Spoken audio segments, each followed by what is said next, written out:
Hello po mga ka-viral, welcome back to this YouTube channel. Latest update ulit tayo sa SPO4.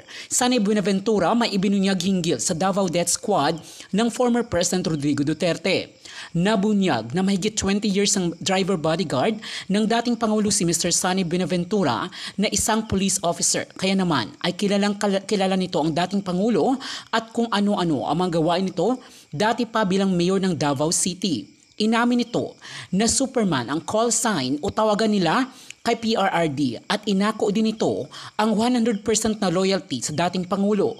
Nabuking ng Quad Committee ang katotohanan hinggil sa Davao Death Squad na inamin ng dating Pangulo sa previous hearing sa Senado kung saan dumalo ang dating Presidente. Isang matinding revelasyon nga ang binitawan ni SPO4 Sanay Buenaventura sa Quad Committee sa lahat ng kanyang nalalaman sa dating Pangulo. Nais kasi imbestigahan ng Quad Committee ang totoong nangyari noong AJK at War on Drugs ng former administration. Kaya naman ay inimbitahan ng committee ang lahat ng mga resource person na may kaugnayan sa former president. Si Sanay Buenaventura ay nagbigay linaw kung ano ang kanyang papel at katotohanan sa lahat ng mga gawain ng Pangulo noong sila ay palaging magkasama. Narito ang matinding revelasyon niya sa Quad Committee hearing ng Kongreso. Atin pong panuurin. Sorry po. Meron po ba kayong bank account noong Yes, panahon Your po Honor. na kayo ay police? At nung kayo po ay naging bodyguard ni former President Duterte, Yes, Your Honor. willing po ba kayo, Mr. Buenaventura, na mag-waive ng bank secrecy para po ma-verify po natin yung Kung man lang laman yan. po na inyong bank accounts? Your Honor, yung bangko ko po, pampabilya lang yon. Pag may sahod ako, may mailagay ako. Walang ibang kwan doon, walang ibang transaction. Wala ibang transaction, honestly. Para lang yun sa pamilya ko. Pero Mr. Buenaventura, kung wala po kayong tinatago, kung malinis po yung mga pasok at labas ng pera at yung mga transaksyon doon ay para lamang sa inyong pamilya, ulitin ko po ang inyong tanong, kung wala po kayong tinatago, willing po ba kayo na i-waive ang bank secrecy para po Pampamilya sa ko inyong lang mga po bank? yun, Your Honor. Pampamilya. Mr. Buenaventura, Hindi that ako ito na-involved po sa ibang ay bagay yes na may or pera. no Mr. question. Mr. Chairman, Sorry po. o ba't nakangisi ka? Sani, Hindi, Your Honor. hintay mo muna na-recognize ka. Yes, Your Honor. Yes, Your Honor. Sorry po, Your Honor. Please proceed. Thank you very much, Mr. Chair. Ulitin ko po, napakasimple po ng tanong ko, Mr. Buenaventura. Oo o hindi lang po ang sagot ninyo sa aking tanong. Kung wala po kayong tinatago sa inyong mga bank accounts, willing po ba kayo na i-waive ang bank secrecy para sa inyong bank accounts? Sa sinasabi ko po, wala akong ibang transaksyon sa bangko ko. Pampamilya ko lang po yun, pampamilya. Mr. Buenaventura. Mr. Chairman. Mr. Chairman, can I be recognized? Yes, with the indulgence of Congresswoman Sonsing. Yes, Mr. Chair. Congresswoman Paduano. Mr. Chairman, the resource person is not answering the question directly raised by the Honorable Sonsing. Please answer directly the question. Yes, Your Honor. Yes or no lang naman yun eh. Are you willing to waive? No, Your Honor. O yun. Okay. Thank Sorry you, po, Congresswoman Your Honor. Paduano. Please proceed, Congresswoman, and please wrap up. Thank you very much, Mr. Chair. In that case, Mr. Chair, mapapaisip po ang ating komite, bakit po ayaw mag-waive ng bank secrecy si Mr. Buenaventura? Meron po ba siyang itinatagong yaman sa kanyang bank account? Marami po ba siyang nakuha mula sa sinasabing reward system? Meron po ba siyang mga nakuha na pera na labas sa kanyang sahod nung siya ay police? Yan po yung mga tanong na paulit-ulit po naming tatanungin, Mr. Buenaventura, at ang tanging paraan po para mapabulaanan nyo yung aming iniisip dito sa komite na meron kayong tinatago ay sa pamamagitan ng pag-waive ng inyong bank secrecy. Ganito po, Your Honor. Yes. Thank you, Mr. Chair. Mr. Buenaventura, sino po si Superman? Hindi nyo rin po ba alam? Yun ang call sign ni Mayor. Doon may radyo pa kami. Superman. At least you confirm Yes, Your Honor. that Superman is Mayor Duterte. Yun ang call sign niya sa radio. Yes, and he is actually called Superman by DDS. Do you confirm that? I do not do, ma'am. I do not do. Hindi Sa niyo amin po lang yun, alam? ma'am, sa radio. Sa radio, ma'am. Yan ang call sign niya sa radio. Sa amin yun. Everybody in DDS call Mayor Duterte as Superman. Sino pong DDS, ma'am?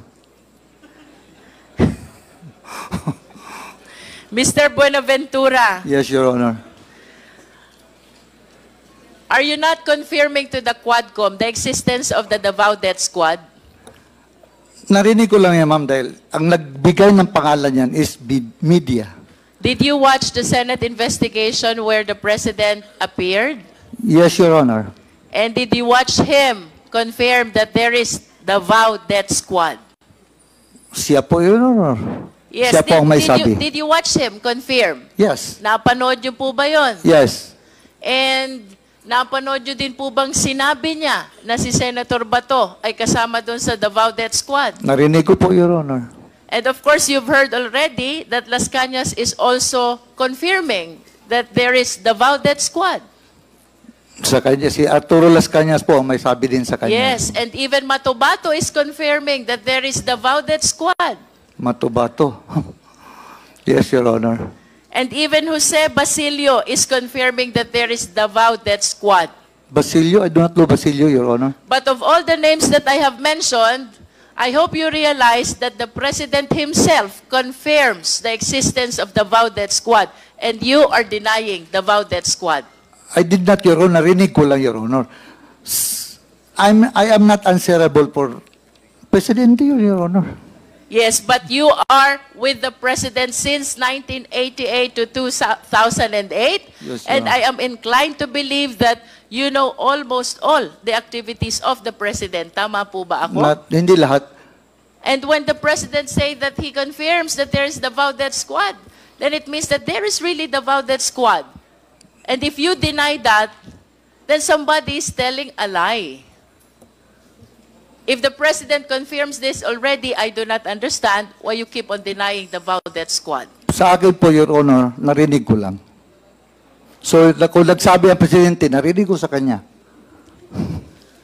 Before I end my interpellation, Mr. Chair, may I request the Secretariat to please flash the two pictures of the President with Mr. Buenaventura.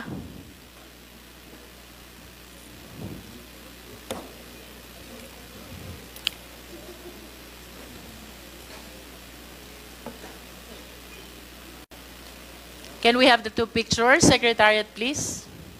This is only to bolster the fact that Mr. Buenaventura has been with the President since 1988 up to 2008. And for 20 years that he was working with President Duterte, then Mayor Duterte of Davao City. I wish to submit, Mr. Chair, that he is aware of all the activities then of Mayor Duterte.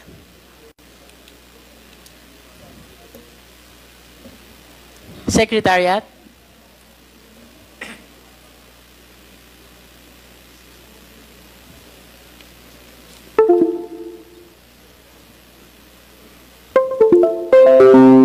For my last question, Mr. Buenaventura, ang sabi niyo po kanina, mabait si Mayor Duterte.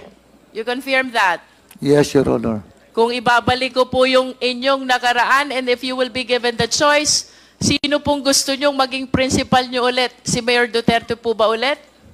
Yes, Your Honor. That's how you admire, idolize, respect, and care for the former president. Tama po ba? Yes, Your Honor. And in the scale of 1 to 10, Mr. Buenaventura, if we will be assessing your loyalty and dedication to the former president, paano nyo ho ba gradean yung level ng loyalty at dedikasyon nyo sa former president? 10. 1 being the lowest and 10 being the highest. 10. And with a grade of 10, you will not say anything that will harm the president, yes or no? Sorry, ma'am. And with a grade of 10, ibig sabihin, yun po ang pinakamataas na loyalty at dedication na ibinibigay nyo sa president, you will not say anything that will harm the president. Yes. Yes, You Your will make misrepresentation to save the president, yes or no? Sorry po, but what do you mean, Your Honor? To the extent that you will be making misrepresentation to save the former president. Tama po ba yun? Yes or no? Yes, Your Honor. With that, Mr. Chair, then I wish to believe that the representations that he is giving Mr. to us Chairman, right now, Can you kindly not translate that to entirely Tagalog? Para Mr. Buenaventura, Sorry. kanina po No, tinanong sorry ko ma'am, kayo sorry, Your Honor. kung atin pong gragraduhan ang inyong loyalty at dedication sa inyong naging principal for a period of 20 years. One is the lowest, and 10 is the highest. 10 po. Ganon po kataas ang loyalty at dedikasyon nyo sa dating presidente. Tama po ba? Yes, Your Honor. At dahil sa napakataas ng inyong loyalty at dedikasyon sa kanya, hindi po kayo magsasabi ng kahit na anong ikakapahamak niya. Tama po ba o mali? Tama po. At kung kailangan nyo pong magsinungaling, magsisinungaling kayo, mailigtas nyo lamang siya. Hindi po. Tama po o mali? Hindi po. Because you are loyal and dedicated to the former president. Wala At na po. kung kailangan nyo pong magsinungaling to save the former president, gagawin nyo rin pong magsinungaling. Tama po o mali? Tama. Because you graded your loyalty and dedication by 10.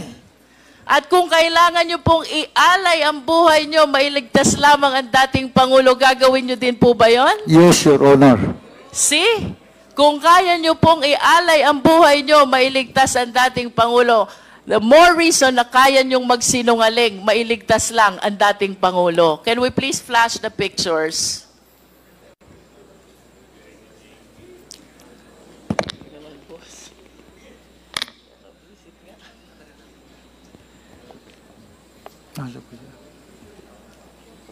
Next picture, please. The two old pictures. There. Maaari niyo po bang ituro sa amin dyan? Sino po ba kayo dyan? Yung may bilog na naka-shades, if you can identify him. Nakikilala niyo po ba siya? Hindi po, hindi po. I think nakikilala ko po siya. He's the former president. Tama po ba? Ay, yung isa, ma'am. Yung dalawa kasi nakabilog, ma'am. Yung isa, ma'am, hindi ko kilala. Itong isa, ma'am, kilala ko. He's the former president. At ito pong nasa bandang kaliwa, sino po ba yon? Hindi ko kilala yan, ma'am. Hindi niyo po nakikilala. Yun pong nasa likod. Ay, hindi po. Hindi nyo rin po kilala. But at least the first picture, Mr. Chair, shows that as early as 1990s, Mr. Buenaventura is already with the President, and having spent 10 years of his police career with the President during the time as mayor of Davao City, I wish to believe that he has given so much loyalty and dedication to the President, as proven by his recent answers.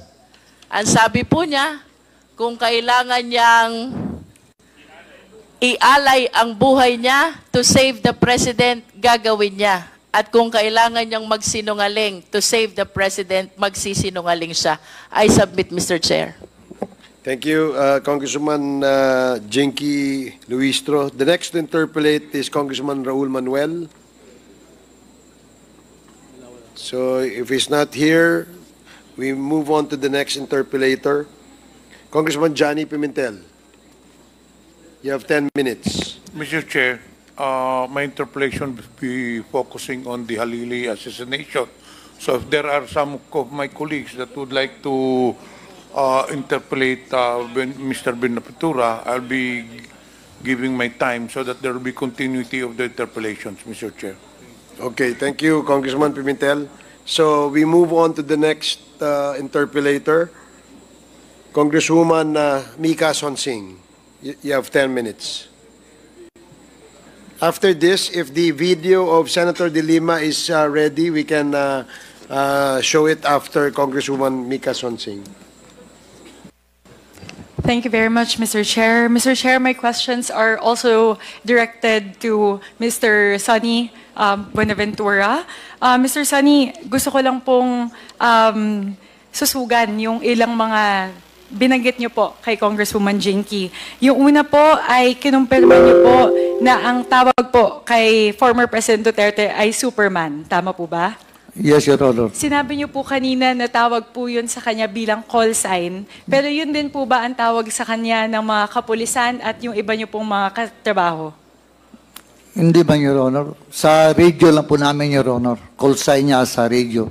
Bakit po Superman yung tawag po kay Presidente Duterte? Kami lang nagkuha niya, Your Honor. Parang Sa inyo pong magkakasama, dahil napakatagal po, ilang dekada, mula po 1988 hanggang 2008, 1988. Opo, 2 dekada po nakasama nyo si Presidente Duterte. Meron po kasing mga lingo. Kung alam niyo po yun, di ba, sa mga kapulisan, meron Opo. kayong mga salita na nakakasanayan nyo na sinasabi sa isa't isa. Maaari niyo po bang kaming paliwanagan kung ano yung ibig sabihin ng salitang labyog? Labyog. Tapon. Opo.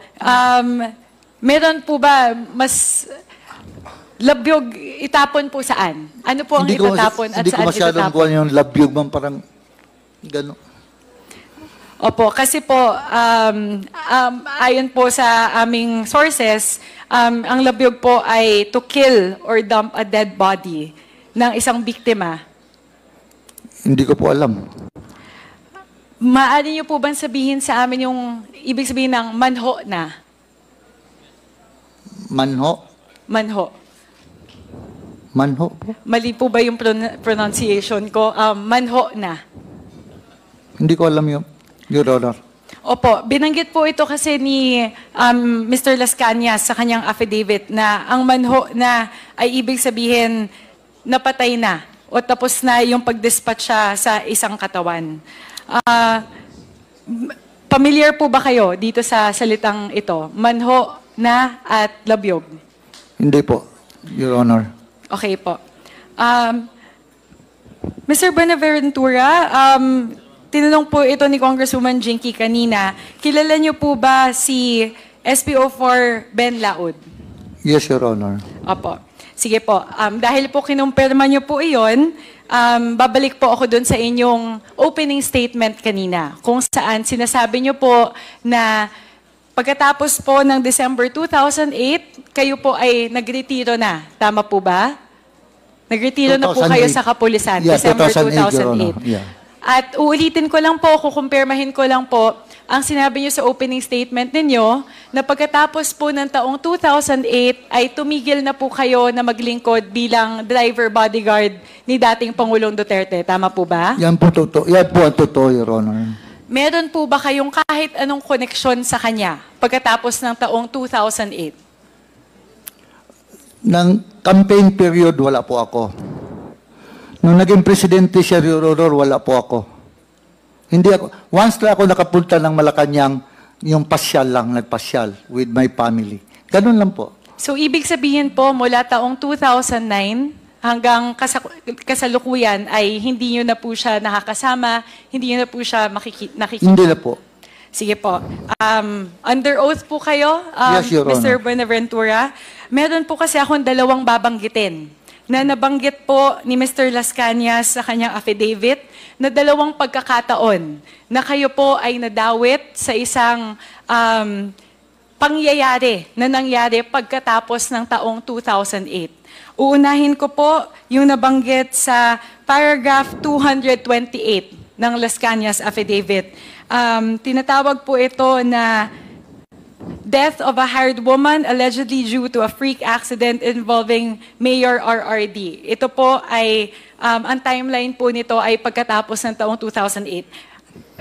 Baka po hindi nyo nabasa, kaya ipapaliwanag ko po ang laman yes. nito. Nakalagay po dito ayon kay Mr. Las Cañas na noong taong 2009, noong nagsisimula po yung investigasyon nila Senator De Lima ng CHR patungkol po sa existence ng DDS, tumawag po kayo kay Mr. Las Cañas at inuutusan po siya na imbes na kayo ay sunduin niya po ang 2 kababaihan at dalhin mula po sa ET KTV Music Bar na pagmamay-ari ni Mr. Charlie Tan para dalhin po sa tinatawag na Superman's Obrero Safe House. Ito po ay naganap ng taong 2009. Kayo po ang tumawag kay Mr. Las Cañas para po dalhin itong dalawang kababaihan na ito dito po sa Superman's Obrero Safe House. At sinabi niyo po na si Superman ay si dating Pangulong Duterte. So masasabi po ba natin na itong Superman's Obrero Safe House na ito ay safe house ni dating Pangulong Duterte? Hindi po totoo yun, ma'am. Hindi ko tinawagan si Las Cañas para magkuha ng babae, dalawang babae. Ma'am, honest, hindi ko talaga tinawagan si Las Cañas. Hindi lang po ito isang beses nangyari. No. Base po sa kanya affidavit, ito pong lihim na pagdala ng mga babae sa Superman's Obrero Safe House ay ilang beses nyo pong inulit na inutos sa kanya at sa ibang pagkakataon pa po, kayo pa yung nag-aabot ng 10,000 pesos sa kanya sa tuwing natatapos nyo po yung delivery. No, hindi talaga yan totoo, ma'am. Hindi. Your Honor, hindi talaga totoo yan. Hindi nyo lang kilala si Las Cañas. Hindi nyo lang kilala si Las Cañas. Ito po ay yung unang pagkakataon na sinasabi ko, dalawa lamang po kayo. Sasabihin ko po, babanggitin ko yung dalawang pagkakataon na nasa subheader po sa affidavit na The Massacre of Subdivision Construction Workers. Ang timeline po ay taong 2010 hanggang 2013. Muli, pagkatapos po ng December 2008. Dito po, sinasabi po ni Las Cañas na kayo po ay tumawag sa kanya, inutusan po na pumunta kayo sa Laud Quarry para po kitain si Ben Laud. At doon po ay naghihintay si Mr. Sammy Uy at si Madam X. Hindi totoo yan, ma'am. Your Honor, hindi talaga totoo yan. May tanong ko lang, ma'am. Apidabit pa yan ni Las Cañas? Opo. Marami kasi siya Point apidabit, of order, Your Honor. Mr. Chair. Point of order. Are we allowing the guest to ask the member a question? No. Based on the rules, we are not allowing any guest to ask questions to the members Please of this refrain committee. from asking questions to the members. Sorry, Your Honor. Just Sorry, Your Honor. answer the questions. Sorry, being Your asked. Honor. Thank you very much, Mr. Chair. Thank you, Congressman Adyong. Ito po, sasabihin ko po yung nilalaman nito kasi medyo mabigat po yung akusasyon sa inyo at yung level po ng inyong pagkakadawit. Inutusan niyo po siya na pumunta sa Laud Quarry para mag-coordinate kay Ben Laud para po sa isang importanteng operasyon. Nandun si Mr. Sammy Uy at ang isang Madam X. At doon po ay natagpuan ni Las Cañas na meron pong 6 hanggang 7 na bangkay ng mga construction workers na nineutralize ng grupo ni Ben Laud. At pinagalitan nyo pa daw po, kayo pa mismo, nung rineport sa inyo ni Las Cañas na na-neutralize na o patay na yung mga bangkay at nasaksihan ni Mr. Sammy Uy at ni Madam X ang pagkakapatay sa mga taong ito na nagalit pa daw po kayo kay Las Cañas na bakit hinayaan niya na makita ni Sammy Uy at ni Madam X yun. So kung wala po kayong involvement doon po sa grupo, at kung hindi po mataas yung inyong kinatatayuan doon po sa grupo at hindi po kayo involved dito sa grupo na ito, bakit po sa inyo magre-report si Las Cañas? Hindi siya nag-report sa akin, Your Honor. Hindi siya nag-report.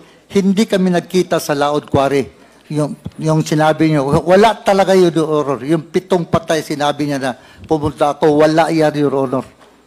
Wala talaga yan. Hindi totoo yan. Hindi, Your Honor.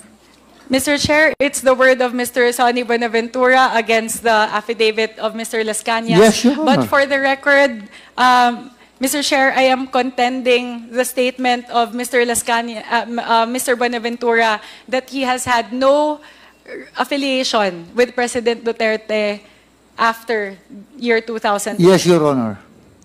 Kasi po, sinasabi po dito na kayo pa, dinala nyo po, inutusan niyo po si Mr. Las Cañas na dalhin si Mr. Sammy Uy at si Madam X doon po sa isang restaurant kung saan naghihintay po ikaw at si dating Pangulong Duterte sa kanila pagkatapos po ng operasyon. Taong 2010 hanggang 2013 po ito naganap, Mr. Sonny Buenaventura. Hindi po totoo yan, Your Honor. Hindi totoo yan. Mr. Chair, babalikan ko lang po yung sinabi ni Congresswoman Jinky na handa po si Mr. Sonny Buenaventura na tumindig para protektahan ni si dating Presidente Duterte. Pero for the record, Mr. Chair, I don't believe that Mr. Sonny Buenaventura is no longer affiliated or connected to former President Duterte after December 2008. Mr. Chair, may I proceed to the next set of questions? Babalikan ko po, familiar po ba kayo doon sa quarry ni SPO4 Ben Laud? Yes, Your Honor. Property po ni Ben Laud yun. Opo. Alam niyo po ba kung gaano kalaki itong property na ito? At Hindi saan po. po yung lokasyon nito? Hindi po, Your Honor. Sa Maa yun. Mahalaga po ito, Mr. Sonny Buenaventura. Nakapunta na po ba kayo sa Laod Quarry? Firing range po, Your Honor. Minsan mag-firing kami doon. So ito, may firing range po sa Laod Quarry? Yes, Your Honor. Kasi po, ang pagkakalarawan po ng Laod Quarry ay ito po ay mass grave. So, meron pong firing range sa Yes. gitna po ng mga batuhan at mga lupa? Yes, Your Honor. So, sinasabi niyo po na pamilyar kayo sa Laod Quarry? Dahil nakakapag-firing po kayo eh. Ibig sabihin Sa na... firing area, Your Honor. Sa firing area. Bakit meron po bang ibang area ang Laod Quarry bukod sa firing Maliit ba na area? yung firing area, Your Honor? Yun doon, hindi ko na alam. Ano po yung nandoon? So malawak. Kasi pag nag-firing Hindi ko alam, pero- hindi mo makikita yung dulo eh. Hindi Ilang ko alam, hektarya? hindi ko alam, Your Honor, kung gaano kalaki. Ano po yung taya nyo sa laki noong Laod Quarry base po sa nakikita nyo Hindi pag ko kayo po ang alam, Your nagpa-firing? Honor. 2 hektarya po ba? Kasi kung less than 5 hectares yan, kapag tinignan mo yan mula saan kayo nagpa-firing, kita mo yung dulo niyan. Hindi So ko po malaki alam, po Your yun. Honor. Hindi ko pa alam, Your Honor. SPO4 Buenaventura, kayo po ay parte ng kapulisan. Marunong po kayo mag-estimate ng laki ng isang lugar. Ilan pong hektarya ang tinataya nyo na sukat ng Laod Quarry?